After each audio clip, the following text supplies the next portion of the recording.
मैं हूं जैन सिंह और आप देख रहे हैं मुंबई टीवी।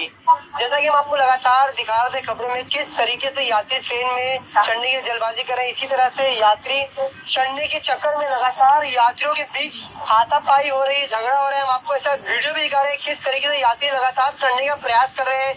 आप देख सकते हैं काफी भीड़ होने के कारण यात्रियों को काफी प्रॉब्लम हो रही है। कई यात्री ट्रेन में चढ़ पा रहे हैं तो कई नहीं चढ़ पा रहे हैं। आप भीड़ का नजारा जरूर देख सकते हैं। ट्रेन ऑलरेडी वहीं से फूल आ रही है, इसी के कारण कुर्ला में कोई यात्री ट्रेन में चढ़ नहीं पा रहे हैं। काफी भीड़ नजर आ रही है ट्रेन में। आप देख सकते हैं इस भीड़ को लेकर ट्रेन में लगातार झगड़े का वीडियो भी सामने आ रहा है। हम आपको ऐसी तमाम लाइव तस्वीरें दिखा रहे हैं किस तरीके से यात्रियों के ट्रेन में चढ़ने के कारण दो यात्रियों का आपस में झगड़ा हुआ है। हालांकि पुलिस प्रशासन ने उन्हें लेकर पुलिस स्टेशन ले जाया गया है।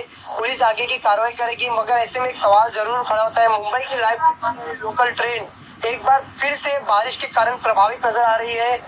कल्याण और अंबरनाथ में पानी भर जाने के कारण लोग 3-3 घंटा प्लेटफॉर्म पे इंतजार कर रहे हैं, मगर भीड़ होने के कारण कुछ लोग ट्रेन नहीं पकड़ रहे तो कुछ लोग ट्रेन। आप देख सकते हैं किस तरीके से लोग अपनी जान को जोखिम में डाल के अपने घर पहुंचने का प्रयास कर रहे हैं। अब देखना ये रहेगा कि रेल प्रशासन किस तरीके से और ट्रेनों की सुविधा उपलब्ध करवा पाता है या नहीं।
Camera person Afzal Shaikh, Jain Singh, Mumbai TV.